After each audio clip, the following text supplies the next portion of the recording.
Meus queridos, minhas queridas, sejam muito bem-vindos. Esse é mais um episódio do Liberdade Financeira, nosso programa semanal para falar sobre todos os assuntos que orbitam o mundo dos investimentos. Meu nome é Gabriel Melo, eu sou especialista em investimentos, meu Instagram é grmelo007, segue lá. E hoje a gente vai fazer um grande giro, falar um pouco sobre as notícias. Foi uma semana bem agitada, os mercados estão bem tensos. E para começar, quero já trazer a questão da queda das empresas de tecnologia. A gente vem falando muito sobre o grande potencial dessas empresas, como elas passaram super bem pela crise, várias cresceram, multiplicaram de tamanho nessa crise, e agora essa semana deu um estouro, né? Recentemente o índice Nasdaq caiu coisa de 5%, né? Acima de 5%, e puxou os demais mercados para baixo. Então, o que a gente se pergunta agora é se esse movimento foi um movimento de realização de lucros, um movimento saudável, onde os investidores que estão ali especulando, fazendo uma compra ali de curto prazo, de repente percebem um nível de ganho satisfatório e aí se desfazem da posição. Então, com isso gera essas quedas. Só que muitas vezes, quando muita gente faz isso ao mesmo tempo, é o que a gente chama que a porta de saída fica pequena, então a empresa cai muito forte, né? A ação da empresa cai muito rápido, e isso leva a outros alertas. Realmente, será que é só uma realização parcial? Ou será que estamos diante do início do fim, né? Aquela brincadeira, é o início do fim dessa pernada de alta do mercado? Será que a gente vai ver o mercado ficando um pouco mais sóbrio, um pouco mais consciente de que os lucros das empresas ainda vão ser muito afetados, que ainda existe um desemprego muito grande, que existe uma perda de renda real muito grande? Será que é um sopro de sobriedade que está soprando dentro do mercado? Ou será que a gente está vendo só um movimento tático de pessoas, enfim, instituições que estavam posicionadas no mercado esperando uma alta dessas ações e após uma alta muito forte, muito rápida, simplesmente vendem para realizar um lucro, colocar um lucro no bolso? Esses momentos, se realmente for uma realização, são momentos super interessantes para se abrir posição, tá, pessoal? Lembrando que a gente não está falando de dicas de investimento especificamente, tá, pessoal? Sempre que vocês forem fazer algum investimento direto, se preocupem com os fatores de risco desse investimento, né? E tomem bastante cuidado, façam bastante estudos. Aqui a gente sempre está falando com um cunho mais hipotético para a gente discutir isso mais com um objetivo mais pedagógico. Então, como eu estava falando, as ações de tecnologia ficaram caras. O PL, que é a razão preço sobre o lucro, que é uma métrica que a gente utiliza no mundo dos investimentos para calcular se está caro ou barato determinado papel, a gente usa essa métrica justamente para comparar, esse papel está caro ou está barato? Quanto maior o PL, mais caro, né? Ou seja, mais tempo você vai demorar para que só o retorno, só os lucros do seu investimento reponham o seu capital investido.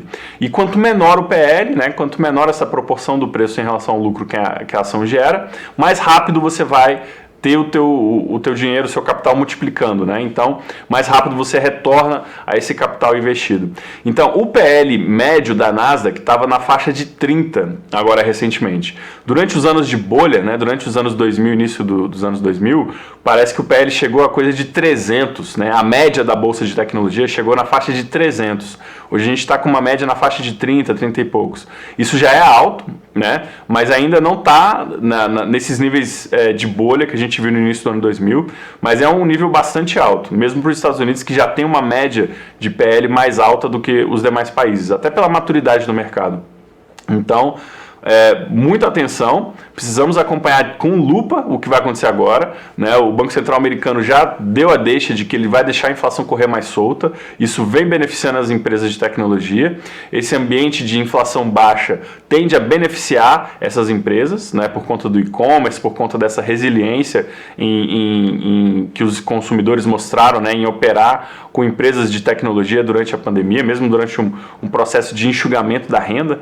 Então, vamos ficar de olho, ver o que vai acontecer, se estamos diante de um início de uma nova crise, de uma nova pernada da crise do Covid, ou se é uma simples realização e quem sabe tudo vai voltar como era antes, as ações vão continuar subindo, as de tecnologia se performando melhor do que as do mercado em geral, ou não, né? Vamos ver se estamos num turning point, né? Num ponto de grande virada, ou se é só mais um soluço aí do mercado. Vamos ficar de olho.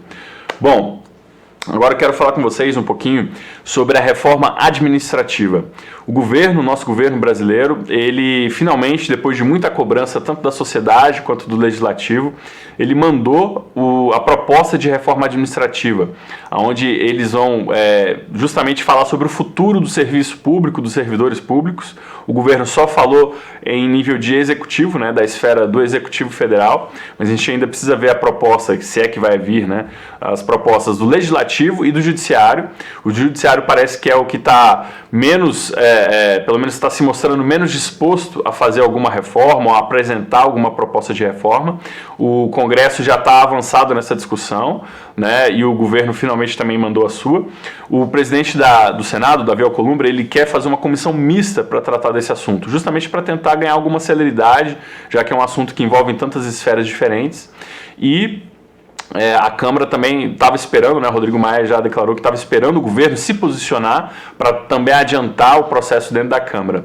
Essa mexida, pessoal, vai mexer com o futuro do serviço público. Se os servidores vão continuar tendo estabilidade ou se vão ter um processo diferente de estabilidade, se a estabilidade vai vir com mais ou menos tempo, estágio probatório, quais os cargos que vão ou não vão ter mais estabilidade. Parece que está previsto que muitos cargos vão perder essa estabilidade, ou seja, o servidor ele vai ter que ter metas e desempenho.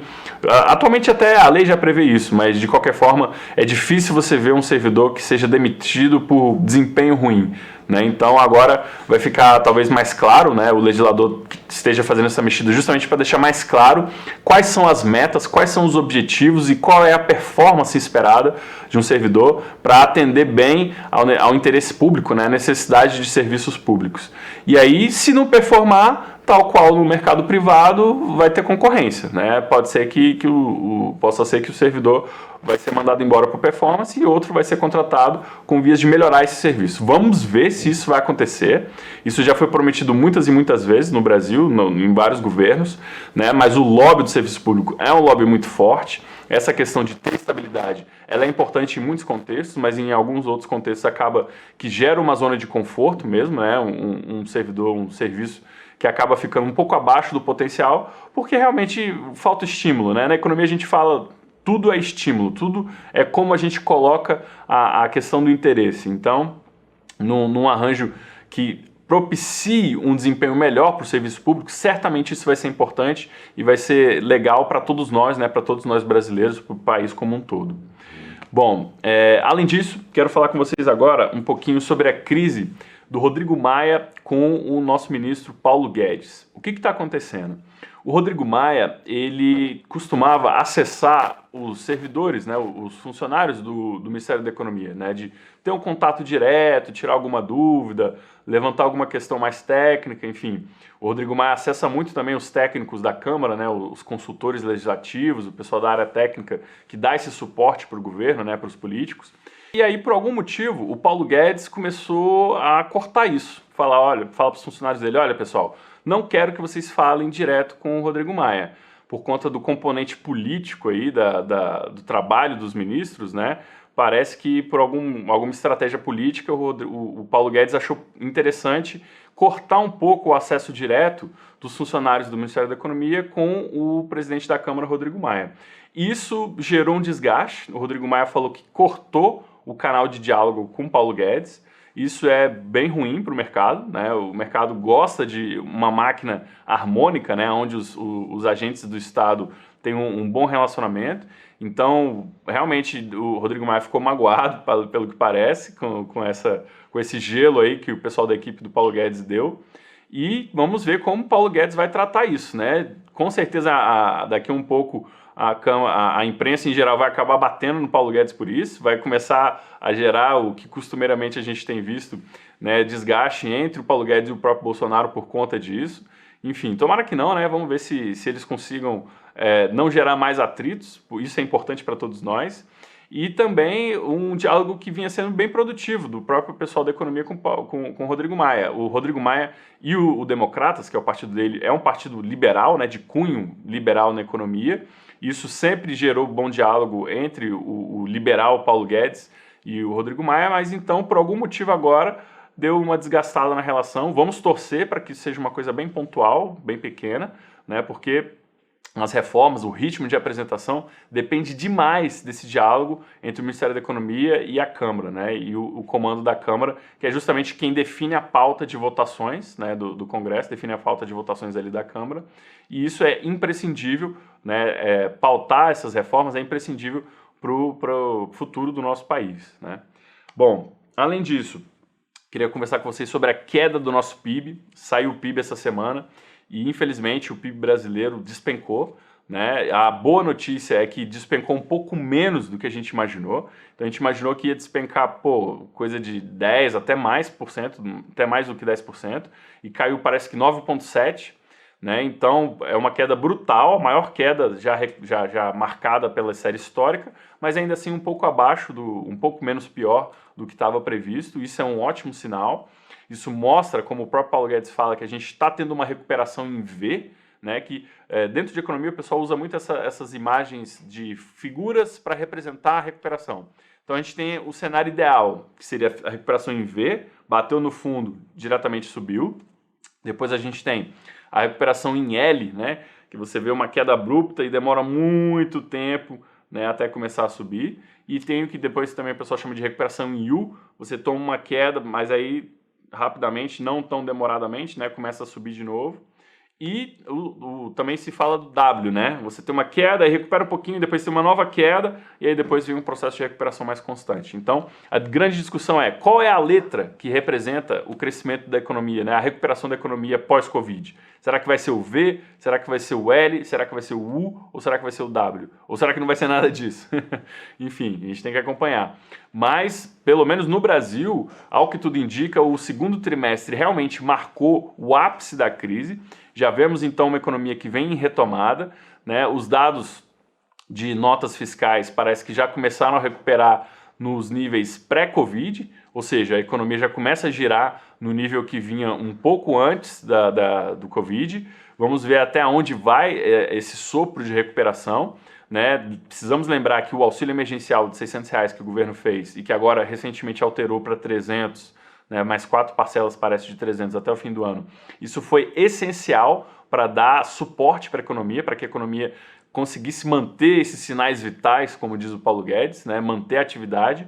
Só que aí, como a gente já vinha num processo em que o Brasil estava acelerando o crescimento, mesmo antes da crise, e aí o mundo vinha num processo contrário, de desaceleração, e agora com essa enxurrada de estímulos, a gente vê que os países que já estavam com algum nível de atividade estão recuperando um pouco mais forte, então o Brasil é um exemplo disso. Está melhor do que os outros emergentes, como a Índia, que caiu bastante. A China, tudo bem, teve uma desaceleração, mas continuou crescendo, né? A China é a China, em todas as crises ela continuou crescendo, mas os demais emergentes apanharam bastante e o Brasil se colocou, parece que está bem colocado, dado que a gente consiga manter essa âncora fiscal, né, de estabilidade, que seria o teto de gastos, que tem garantido credibilidade de que esses gastos extras que estão sendo feitos agora, de mais de 500 bilhões de reais já, né, em 2020, que eles vão ser realmente temporários, pontuais e que não vão alterar a trajetória de longo prazo da nossa dívida, né? Essa confiança que está fazendo com que o Brasil consiga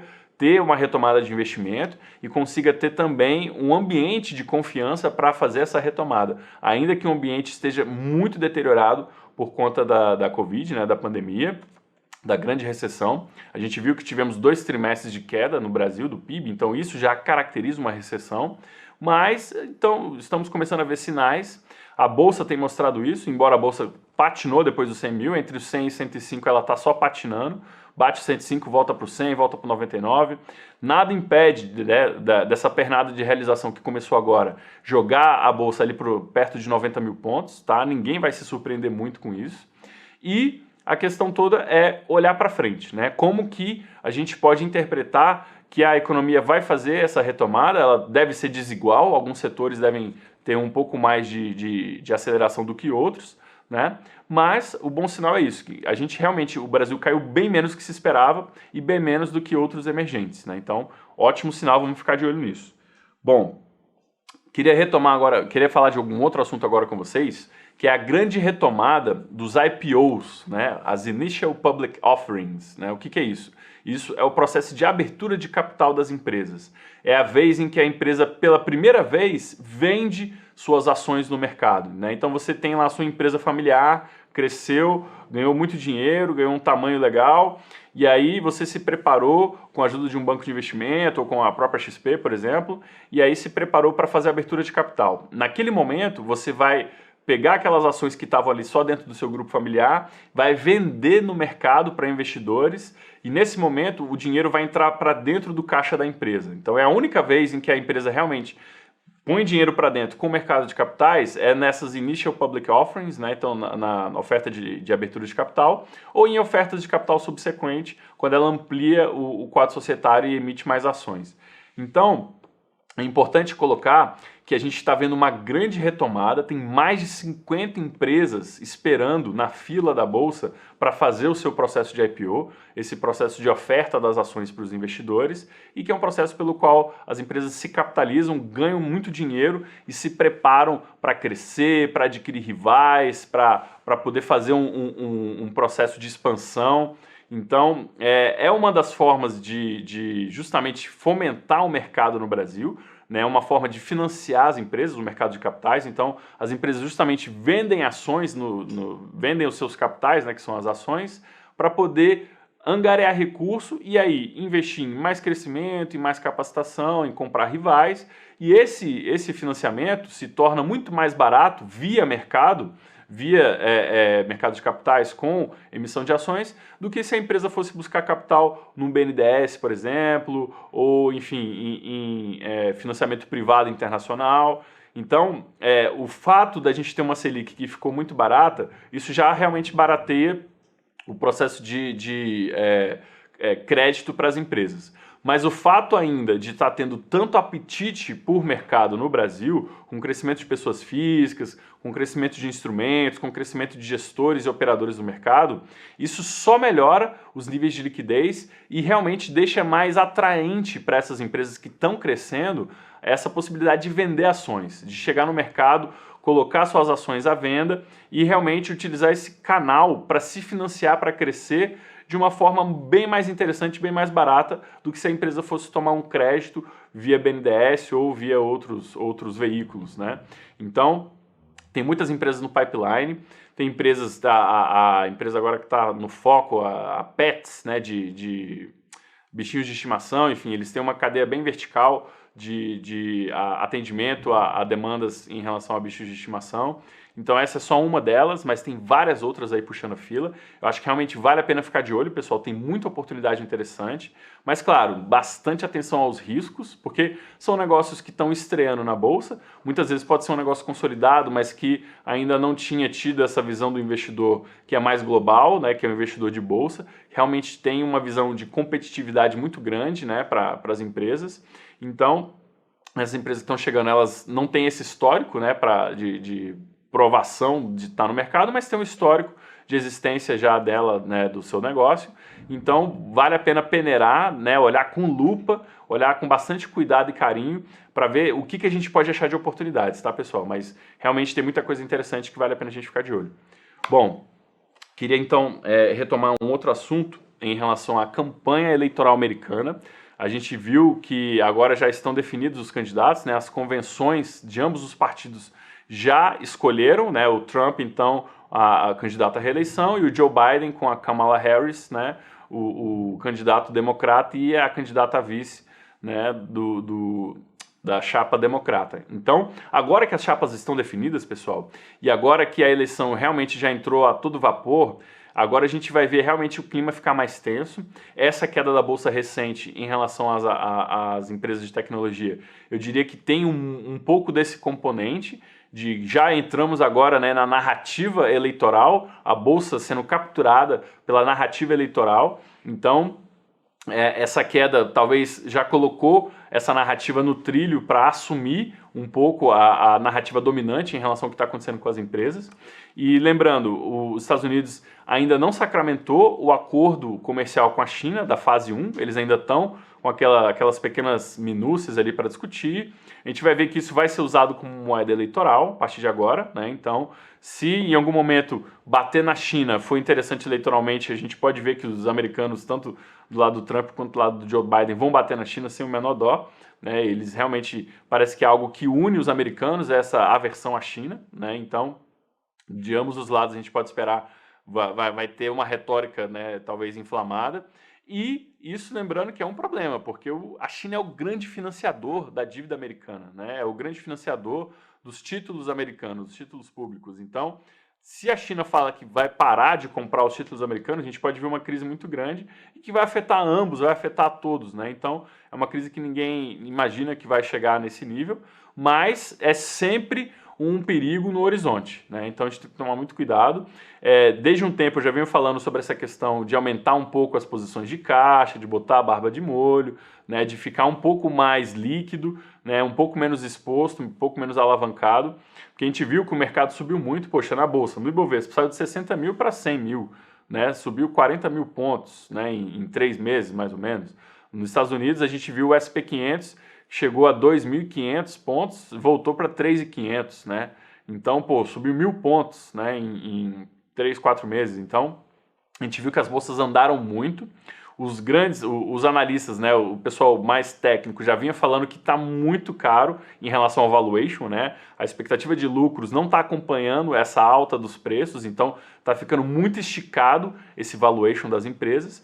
Isso, como a gente vinha falando, pode ser um prenúncio ou de uma tendência de queda, e aí realmente a gente pode ver meses de queda seguida, ou pode ser uma realização parcial e uma retomada da tendência, né? Então, não dá para saber ainda. O fato é que é importante ficar de olho, né? Porque pela teoria Dow, tá, pessoal? Falar um pouquinho de teoria. Tem um cara que chama Charles Dow, né? Justamente o índice Dow Jones é uma homenagem a ele, né? E ele criou uma teoria dizendo em que os grandes players, né, as grandes empresas do mercado, elas meio que coordenam o mercado como um todo. Então, se as grandes empresas estão crescendo, é como se elas puxassem um pouco nas costas todas as demais empresas do mercado, puxam o mercado como um todo. Então, enquanto as empresas de tecnologia estiverem, né, puxando ali a dianteira, né, estiverem liderando esse crescimento, pô, é bem plausível pensar que toda a cadeia, toda a bolsa vai subir junto por conta dessa influência. Agora, se os grandes players começam a patinar, começam a estacionar nesse crescimento, isso pode impactar o mercado como um todo e a gente, em vez de ver só um pedaço pontual de uma realização de lucros, a gente pode ver o início de uma tendência de queda. Essa tendência de queda, ela de uma certa forma está no preço, né? Está sendo esperada há muito tempo pelos caras que olham pelo ponto de vista mais técnico, né? Que justamente falam nessa questão de valuation. O valuation está muito esticado, está muito caro. Então, não seria nem um pouco irrazoável, né? Seria bem natural imaginar que essa queda pode se estender. Isso olhando pelo ponto de vista mais fundamentalista. Olhando pelo ponto de vista técnico, pô, os gráficos estão bem interessantes, as ações batem no suporte e sobem, então a gente tem que ver o que vai acontecer. Bom, para encerrar, queria deixar um pensamento aqui com vocês do nosso querido Einstein. Ele fala, vou até colocar aqui a foto, ele fala o seguinte, que quando a gente entra num rio, né, quando a gente toma banho num rio e sai do rio, você nunca mais pode tomar banho de novo naquele mesmo rio. Por quê? Porque nem o rio vai ser o mesmo, né, já vai ter mudado, né, a correnteza, enfim, e nem você vai ser o mesmo de novo quando você retornar para o rio. Né, que quando a gente muda a nossa forma de enxergar as coisas, a gente não consegue retomar esse formato anterior. Né? A mente, quando se expande, ela nunca consegue voltar para o tamanho original. Beleza? Então, queria deixar essa reflexão com vocês. Muito obrigado pela presença de vocês. E, por favor, sigam lá no Instagram, grmelo007, mandem dicas, sugestões. A gente está super aberto para ouvir as pautas de vocês, tá bom? Muito obrigado, um grande abraço e até a próxima. Tchau!